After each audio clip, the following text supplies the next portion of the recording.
Howl's Moving Castle is my favorite Ghibli movie. It is a timeless story of a girl on an adventure trying to break the spell cast on her by an evil witch. This movie is set within a world filled with wizards and witches and a world of magic and also a world of war. In the beginning of this movie, we're introduced to the main character, Sophie, who is just your average run-of-the-mill girl, nothing special about her, working at her family's hat shop, making hats, and this all changes as soon as she ventures out to go to the market. She bumps into a very powerful wizard named Howl. Because of her interaction with Howl, this angers a very powerful witch known as the Witch of the Waste, making her jealous, causing her to seek Sophie out, casting a spell on her, turning her into an old woman. So because of this curse, Sophie realizes that she can't stay home because she doesn't want her family to see her this way, and also she's got to find some way to break this curse. So she's cast out on this adventure outside of the town, trying to find a way to undo this spell.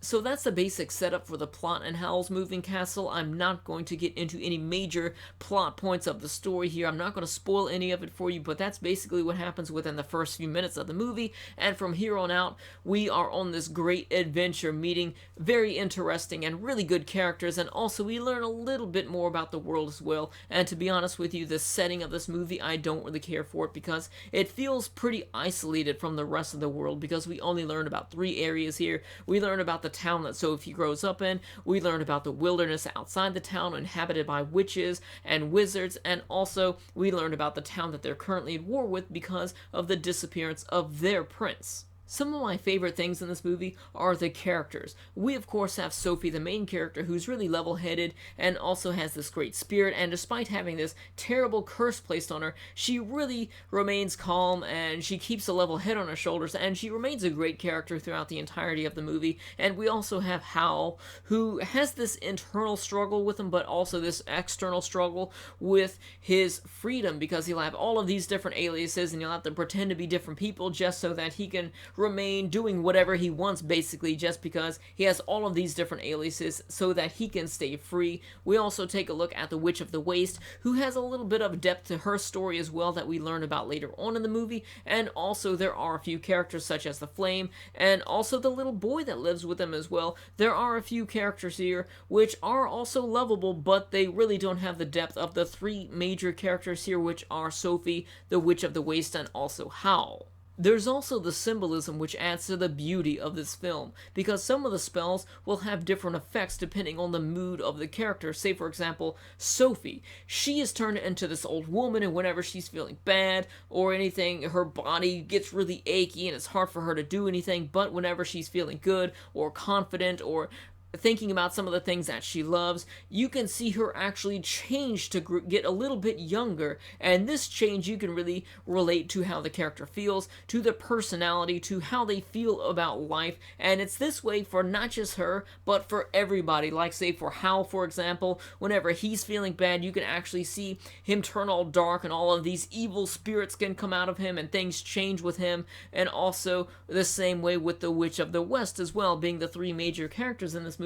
Their actual personality and the way that they feel about their life in general really changes their appearance overall because of some of the spells that's cast on them, and I really think that this is a great way to get to learn about these characters just by seeing some of the changes in them. I find that Howl's Moving Castle is a very relaxing and refreshing movie, despite the fact that there are darker themes such as war and also the darker sides of people's emotions here. I really find this to be relaxing and refreshing, not only because of the visuals and the audio here, but because of the characters, because you have these very lovable characters, and even the ones that don't have these evolving stories to them, even the characters that do not change within this movie, such as the little boy and the dog, they really make it feel like it's a family, and they really make you love these characters just because they're funny and they're cute, and just about all of the characters here, you can feel that way about them. And then the characters that are really important to the story, they're great as well, because you can see change within them, and it really makes you feel that the goodness in humanity can overcome. And I know it's kind of cheesy to say that, but that's the way I feel about this movie. That's why I feel that this is really a refreshing movie to watch. Moving on to the visuals here, This is a beautiful movie. If you're watching this on anything else besides Blu-ray, then you're doing yourself a disservice. This is easily one of the most beautiful anime remasters that I have seen, and I have to say that anyone out there who is a fan of Howl's Moving Castle, you need to buy this on Blu-ray and you need to watch it in HD.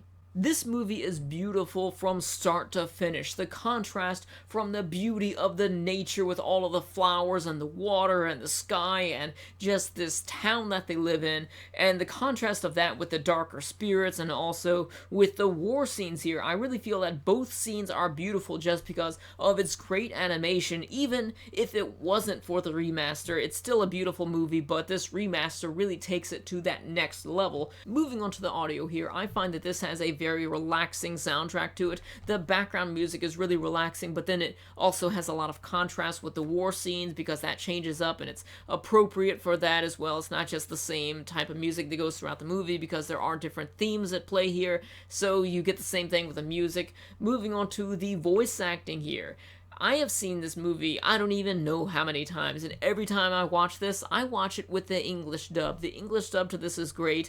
I would recommend to watch it either with the English dub or with the Japanese audio. Both of them are probably going to be great. I've never seen this with the Japanese audio, but feel free to watch it that way. But for me, the way that I know Howl's Moving Castle is with the English dub just because that's the way I've seen it first, and every time I've seen it I really enjoy it, especially with the way that they did the voice acting here. They did great work with that. If I were to rate Howl's Moving Castle out of 10, I would give it a 9.5. Even though this is one of my favorite anime movies of all time, it's not perfect, just because it really makes you feel isolated. Aside from these 3 areas, you really feel like there's no other parts of the world aside from those few little sections, and also with this war, you're not really given that many details about it until you watch further on in the movie, but still, besides that, I really feel that this is a great movie, even more if you're watching this on Blu-ray, because it really does add to the experience. This is a timeless movie. Show your kids, show your friends, show your parents, buy it on Blu-ray. It's a great experience to have. If you've seen Howl's Moving Castle, then let me know your thoughts about it in the comments section below. Thank you for watching, and if you enjoyed this video, don't forget to subscribe, comment, like, and also share it with your friends. I really appreciate all that. Thank you for watching. I'll see you later.